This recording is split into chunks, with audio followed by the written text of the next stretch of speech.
Welcome to Active Energy, a podcast featuring conversations shaping the future of energy. During Climate Week 2019, 87 companies announced they would be stepping up their climate commitments, setting climate targets across their company and value chains to meet the 1.5 degree call to action. Combating climate change is everyone's responsibility, and the key to achieving meaningful progress toward a net zero future is innovation and collaboration.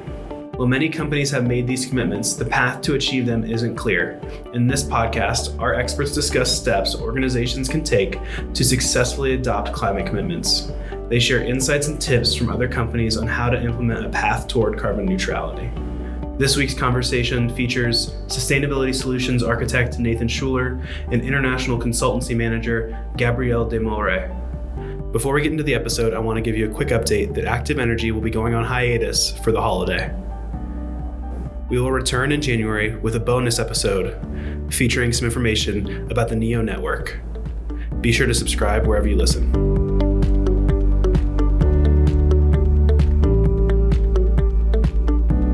Good morning, good afternoon, everyone. This is Nathan Shuler with Schneider Electric's Energy and Sustainability Services team.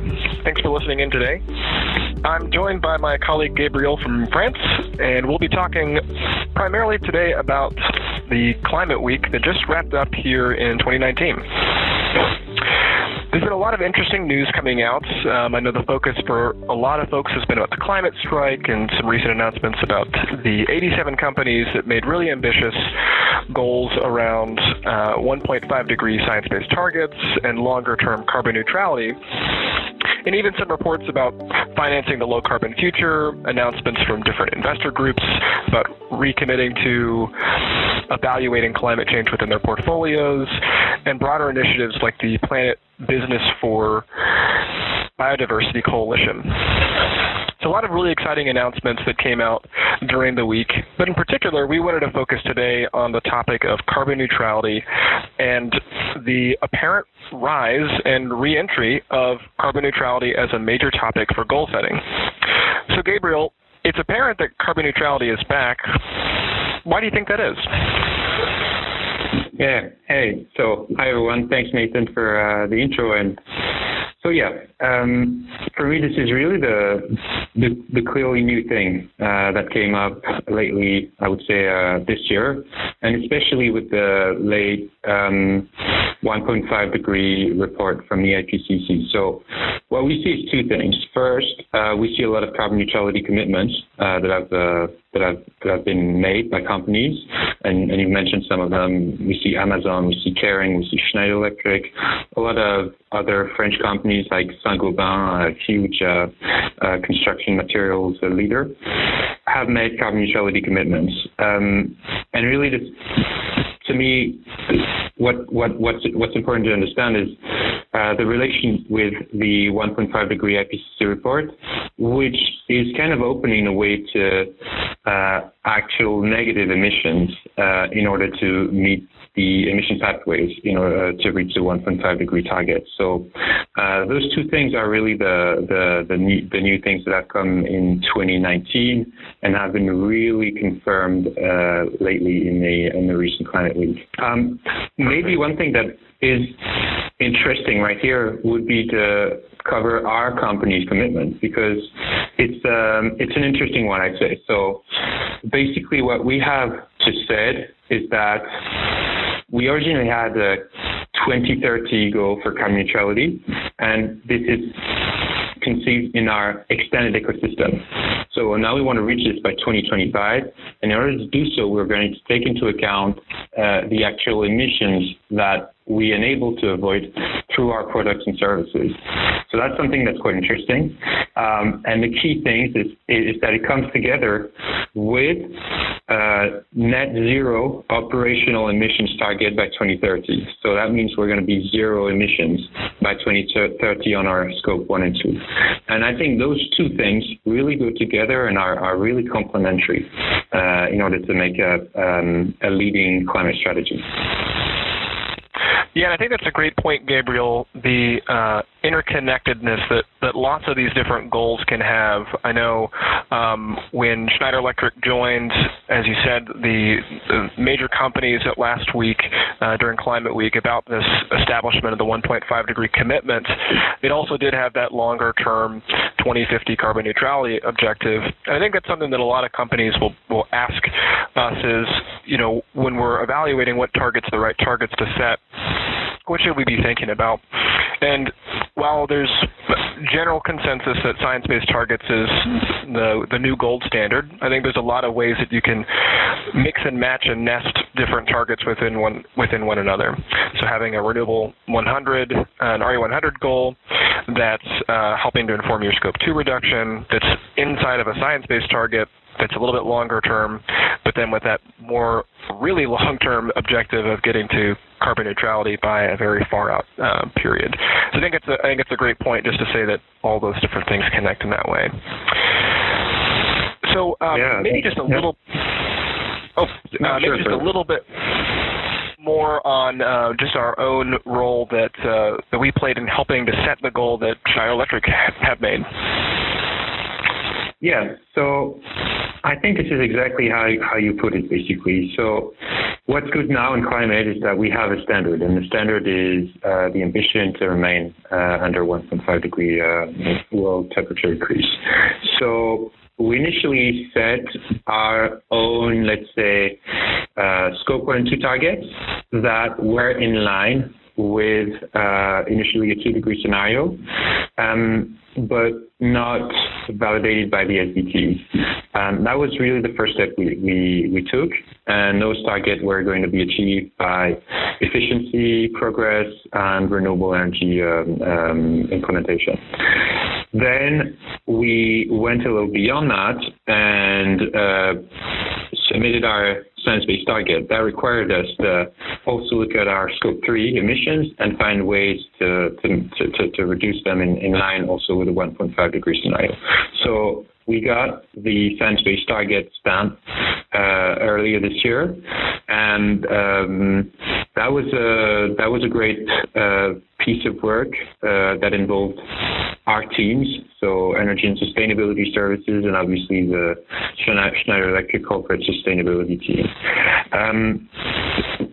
Now, in parallel, what we were doing was also working on our RE100 strategy with the objective to identify the options available for Schneider Electric all over the world and create a roadmap for the conversion of our electricity mix to 100% renewable by 2030.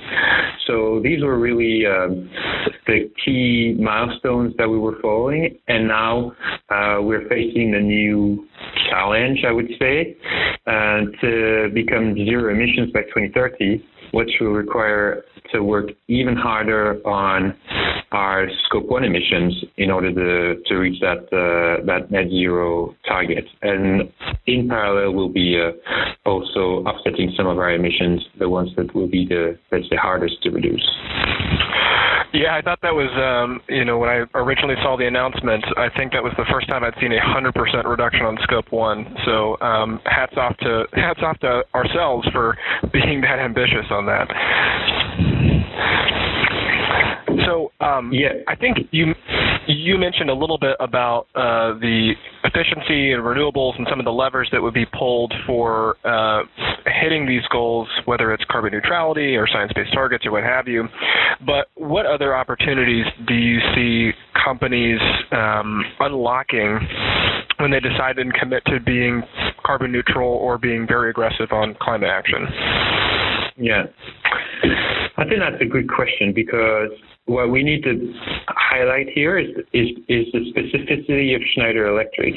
So, as I said earlier, our carbon neutrality goal is considered taking into account what we call our extended ecosystem, which is basically the fact that we are generated emissions reduction through the products that we're selling. And this is a clear company strategy that our CEO just highlighted again during our innovation summit this week, earlier in Barcelona. So this is really our way to see our overall carbon neutrality in what we call our extended ecosystem. In parallel to that, as I said, we have the net zero operational emissions. And for this, we will do our best to reduce as much as we can our Scope 2 and Scope 1 emissions, and then we'll be using a little bit of offsets. So what you see here is that our approach to carbon neutrality is very linked to our business.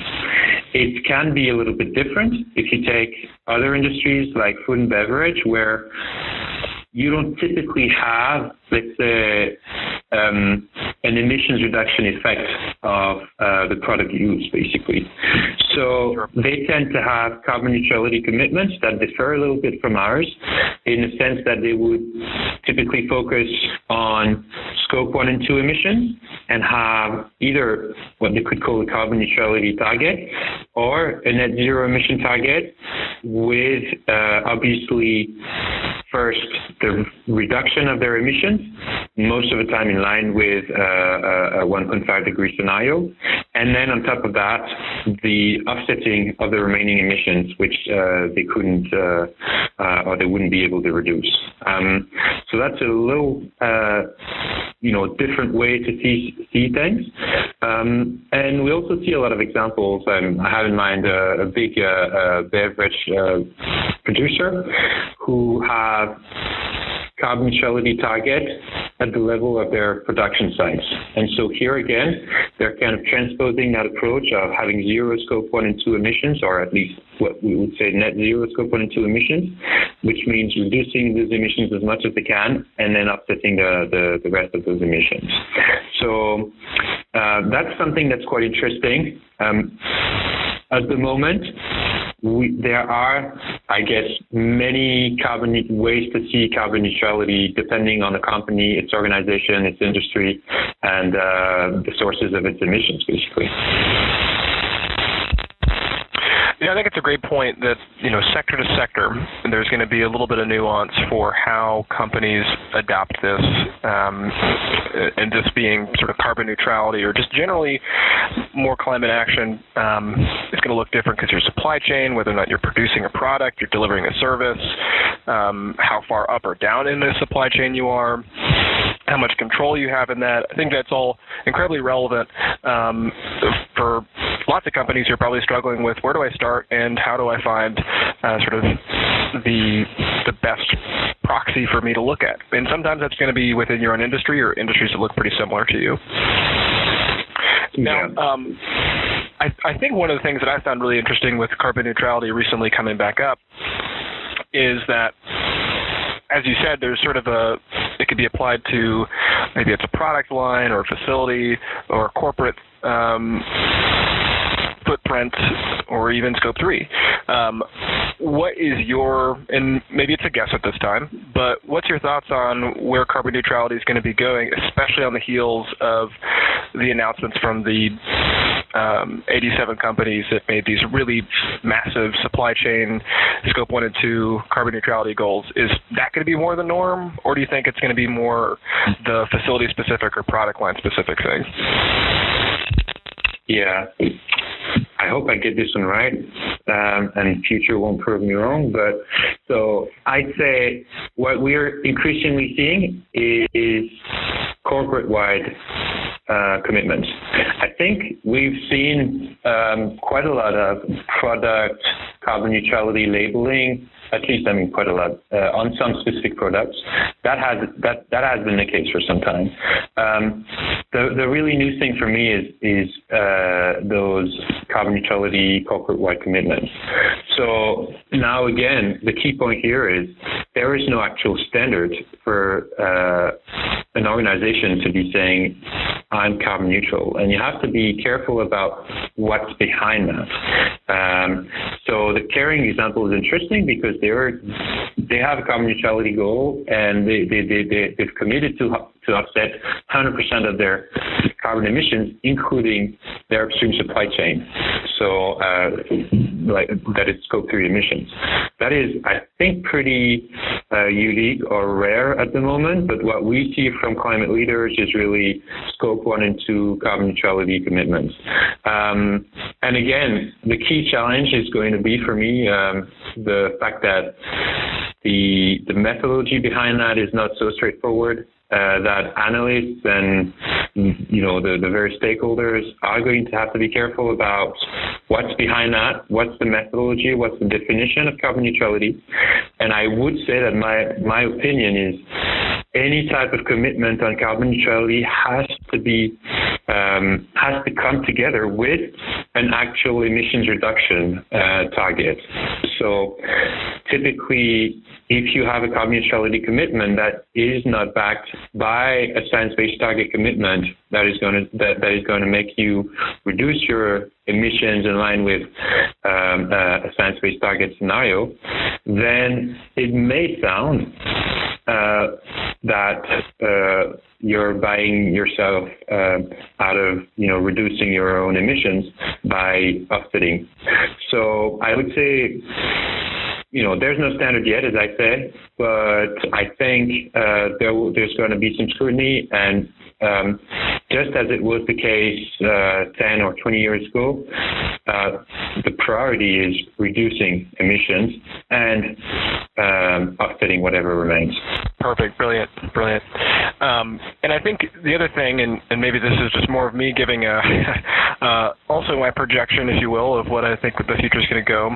One of the things, it didn't really happen a lot in Climate Week, but I've seen it be more of a conversation point. This notion of beyond carbon neutrality, it is the step of regenerative business models, where it's not just that you're going carbon neutral, but you're now also sinking more carbon, you're sequestering more carbon than your organization actually uses.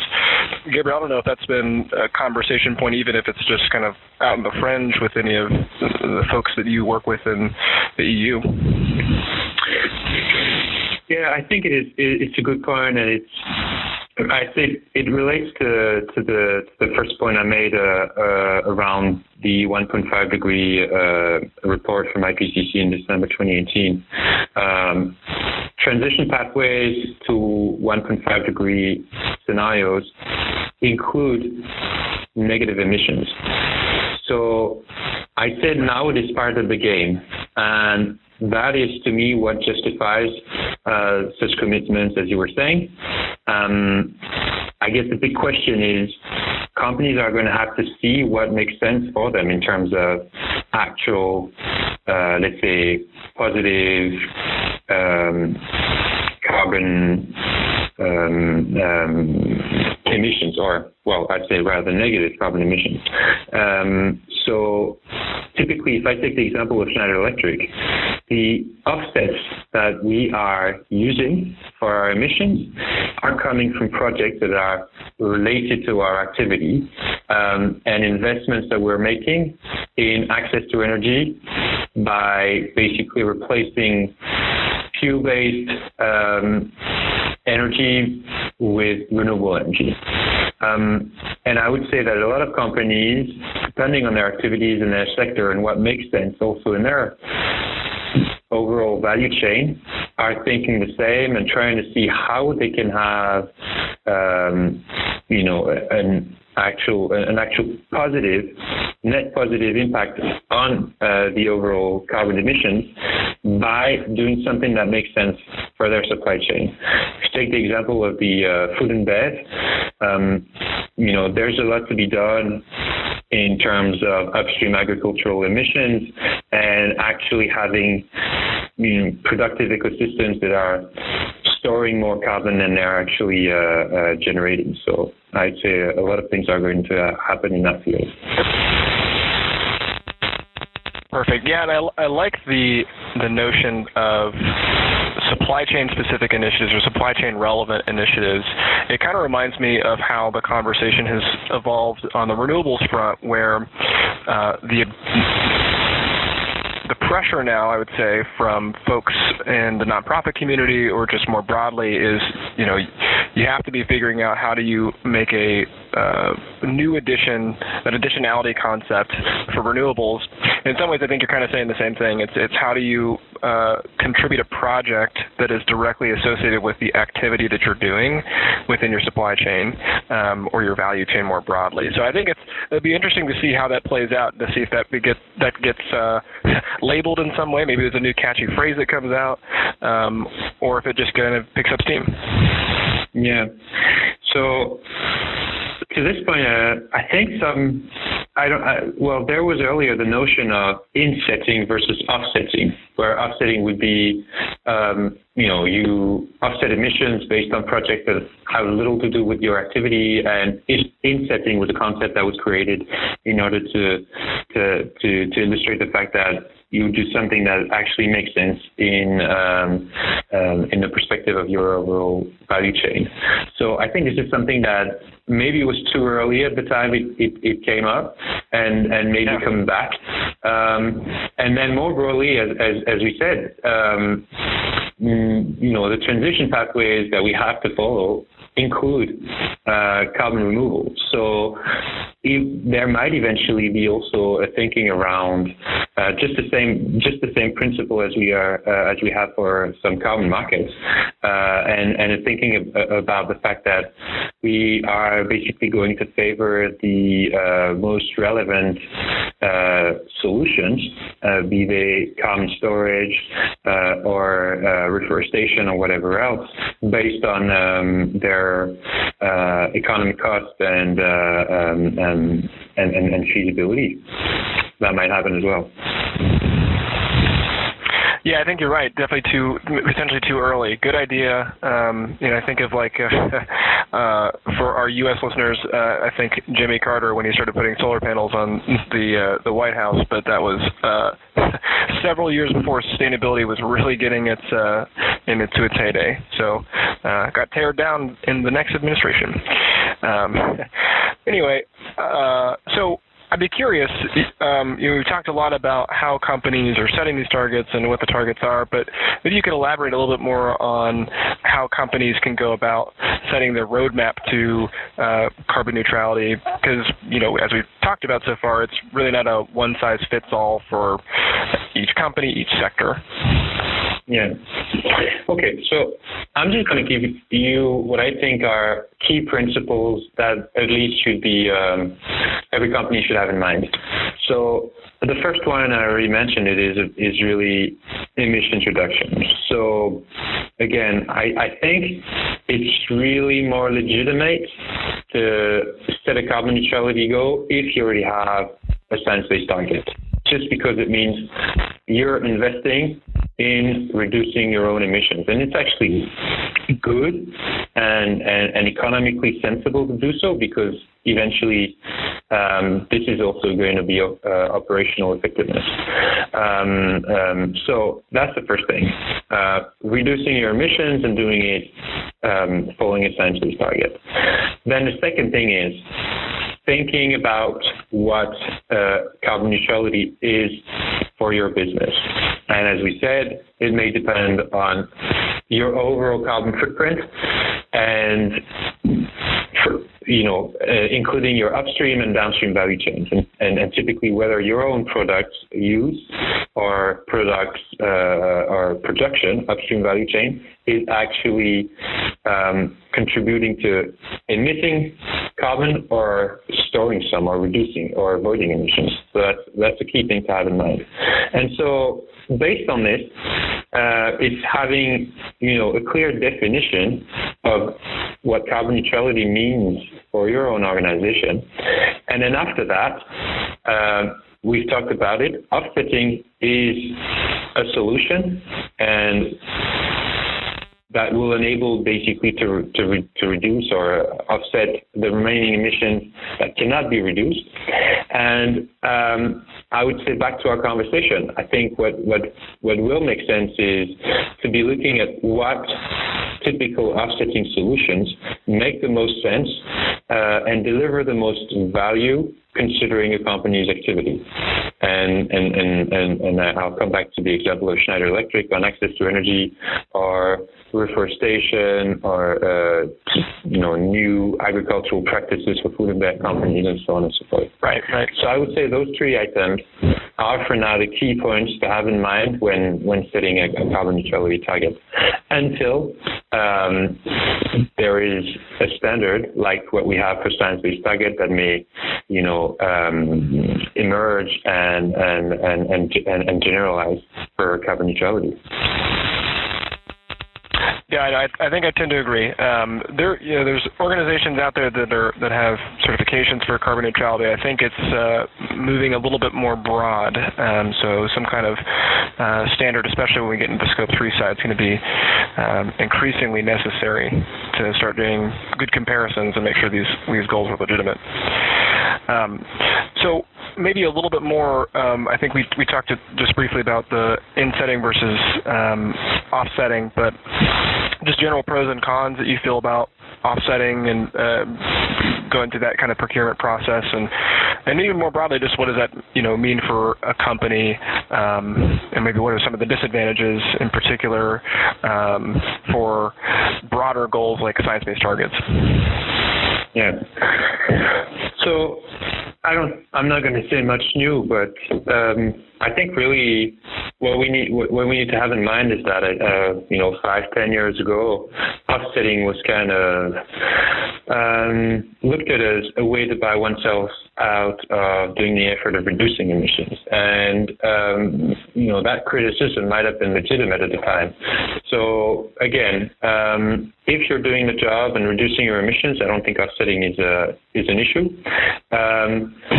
And there are very reliable standards out there that provides the necessary transparency and the choice, a variety of projects that are actually contributing to offsetting emissions. So then I would say, back to my point on what makes sense and for a company's activity, I think what's important is to know what a company wants to contribute to in terms of offsetting emissions. If it's reforestation, if it's access to energy, if it's renewable energy projects that may generate offsets, and so on and so forth. So it's totally accessible. It makes sense now. It's part of the solution as well, but companies need to think how to make some sense out of offsetting activities and not just consider this as an extra budget to reach a carbon neutrality target. Perfect. Well, with that, I know we're right at the end of our time. I think to summarize a little bit about just the conversation, it was a lot of really exciting stuff coming out of Climate Week. Really great ambition to see from the corporate sector, the private sector. And throughout this conversation, I think we've really been trying to highlight a need for thinking about the context of your business and how you can position reduction activities and do initiatives that are relevant and appropriate to the context of your business and how you operate as an organization. And when we think about these broader goals like carbon neutrality and science-based targets, they're going to be big. They're going to be ambitious. They're going to probably be a little bit unknown. But hopefully we've given you a little bit of confidence of some next steps and ways that you can evaluate within your own organization how you might be getting ready to do these targets or actually make successful reductions. So thanks everyone for joining in, and thanks Gabriel for sharing some of your thoughts. Thanks Nathan, pleasure to talk to you, and thanks everyone for listening.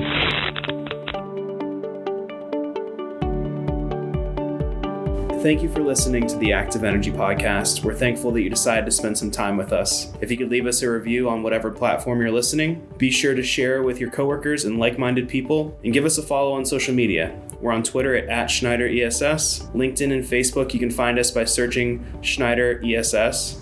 We're also starting a LinkedIn group that is specifically for listeners of the podcast. It's a great place to interact with peers and to continue the conversation from each episode. And you can interact with the guests from each episode. Thank you for joining us. Until next time.